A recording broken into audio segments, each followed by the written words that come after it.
Okay, so earbuds. We all know them, right? Yeah. The little things we stick in our ears. Yeah, standard issue for music and calls these days. But what if they could do, well, a lot more? Today, we're doing a deep dive into AI earbuds. Sounds like a pretty big jump in wearable tech, honestly. It really does. So we're going to unpack what they are, how they actually work, the potential upsides, basically help you figure out if this is tech you should be paying attention to. Exactly. And we're drawing from a really helpful article, AI Earbuds Explained, over on jagsdigitalmarketing.com, just published today, actually. Nice and fresh, then. Yeah, our goal isn't just the basics. We want to get into the intelligence behind them, right? What can they really do and tackle some of those, common questions that pop up. Got it. So, okay, we know earbuds. What's the AI part adding? What defines an AI earbud? Well, think of it like this. Your regular earbuds, they just deliver sound mostly. Right. Play, pause, maybe volume. Exactly.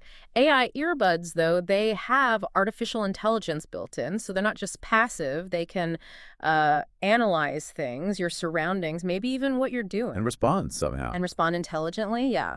In real time. It's way beyond just music playback. Okay, intriguing. So it's almost like having a little assistant in your ear. What sort of smarts are we talking about? Features? Oh, the list is getting pretty long. The article mentions stuff like real-time noise cancellation, but not just on-off, it adapts. Adapts how? Like to the specific noises around you. Yeah. Then there's the integration with voice assistants, Siri, Google, Alexa, the usual suspects, for hands-free stuff. Makes sense. What else? Then it gets kind of wild. Some have biometric sensors. Think heart rate monitoring, motion detection. My heart rate from your ear. Seriously. Yeah, it sounds sci-fi, but it's happening. Yeah. And there's more like adaptive sound optimization. Meaning? It tries to tune the audio to your hearing, specifically in the room you're in. Plus, real-time language translation is popping up. Whoa. Smart notifications, too, filtering out the junk. And even things like environmental awareness. Like pausing your music if someone talks to you. Exactly that kind of thing. The article uses the phrase smart assistants sitting in your ear.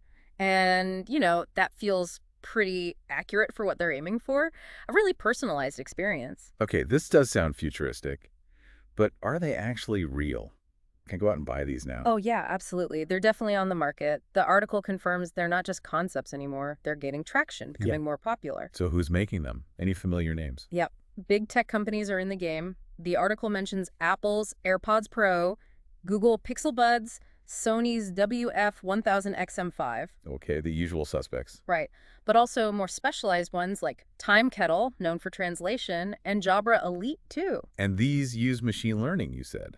How does that work? Well, essentially, they learn from you, from how you use them. So maybe they notice you always crank up the volume on the train, so they start doing it automatically, or they learn your workout patterns. So they get more tailored over time. That's the idea, yeah.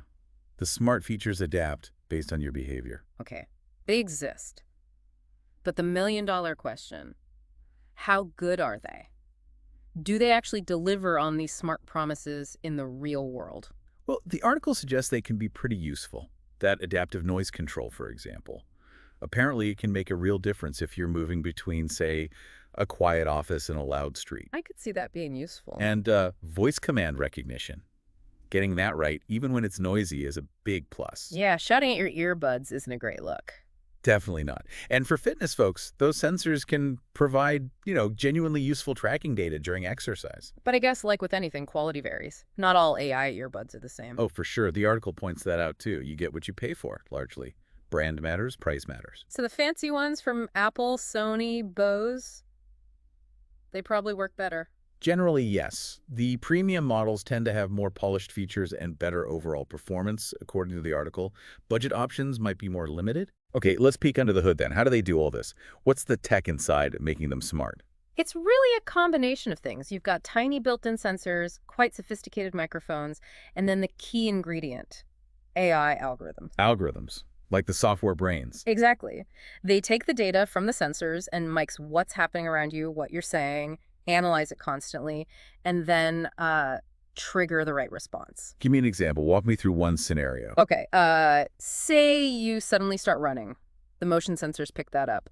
The algorithm might then say, okay, activity detected, switch to the running playlist. Right. Or you walk into a noisy coffee shop. The microphones detect the loud chatter, the algorithm kicks in the noise cancellation, adjusting the level automatically. And voice commands. Mics grab your voice, the AI processes what you asked for directions, maybe, and feeds the answer back to you. And remember that machine learning part. Yeah. It means these responses get better, more automatic, more you route over time based on how you react and what you prefer. Okay, that makes sense. Now, setting up new gadgets can sometimes be painful. How easy are these AI earbuds to get going? Actually, the article suggests it's usually pretty simple. Good. You know the drill. Charge them up first. Turn on Bluetooth on your phone or whatever device. Then there's usually a companion app you download. An app for settings? Yeah, for pairing, maybe updating the internal software, and customizing things like what happens when you tap the earbud. Okay. The article reckons it typically takes less than, 10 minutes. That's not bad at all. Okay. Cost, always a big one.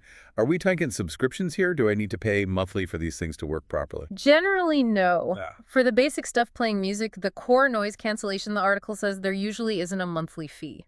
But. I sense a but. Well, yeah. Yeah. It cautions that some brands might gatekeep premium features behind a subscription, maybe super advanced noise profiles or detailed health insight. Ah, okay. Upselling. Could be. Also, if a feature relies on a third-party service, like maybe a really advanced translation engine or transcription. Then that service might charge. Exactly. So the advice is check the fine print before you buy, especially if you really want to avoid subscriptions. Good advice. What about connectivity? Do they need the internet all the time to be smart? Not necessarily for everything. The article clarifies this. Basic functions like playing music stored on the device, standard noise canceling, maybe some local voice commands. Those work offline. Yeah, generally they should. But for the more advanced cloud-heavy stuff, streaming music, obviously, asking your voice assistant complex questions that need the web, getting real-time updates or smart notifications. Then you need to be connected. Then you definitely need an internet connection, yeah. Okay. This leads kind of naturally to privacy. We've got microphones listening, sensors tracking. Could these things be, recording conversations? That's a really important question. The article tackles it directly. It says the ability to record isn't like a universal feature. It really depends on the specific model and what its app allows. So it's not just happening automatically in the background. Generally, no. If recording is possible, it's usually something you have to actively start through the companion app on your phone or device. And why would you do that? The common uses mentioned are things like taking a quick voice memo for yourself or maybe dictating a note. Okay. But there are still implications there. Huge implications. The article stresses this. You really need to understand the legal side. Laws about recording consent vary massively depending on where you are. So check local laws and the privacy policy before hitting record. Absolutely. Crucial step. Don't just assume it's okay. Right. So let's pull back a bit. Looking at the whole package, what's the verdict from the article? Are AI earbuds actually worth it? A valuable step up. The conclusion seems pretty positive. They're framed as the next level of audio technology. Strong words. Yeah. The key thing highlighted is their adaptability. Whether you care most about blocking out noise or using voice commands hands-free or tracking fitness or getting smarter notifications, they can potentially cater to that. So personalization is key. Exactly. And it also points out the tech is still evolving. What we see now is probably just the beginning. Future features could be even more powerful. So for tech enthusiasts or people who just want that seamless experience? The article suggests they're definitely worth exploring, yeah. Okay. Yeah. So the big takeaway seems to be, these aren't just about sound anymore. They're packing serious smarts, learning about us, reacting to the world around us, offering a much more integrated experience right in our ears. Precisely. It's less about just listening and more about having this intelligent layer interacting with your day. Which really makes you think, doesn't it? As you consider this tech, think about how these kinds of features might actually slot into your daily life. Right. Beyond just music, It's a different way of interacting with technology. And that kind of leads us perfectly to our final thought for you today. As AI keeps getting smaller, more personal, embedding itself into things like earbuds, what else in our daily routines might get a similar transformation? And, maybe more importantly, what does it mean to have this kind of intelligence constantly with us, listening, sensing, reacting? Definitely something to chew on.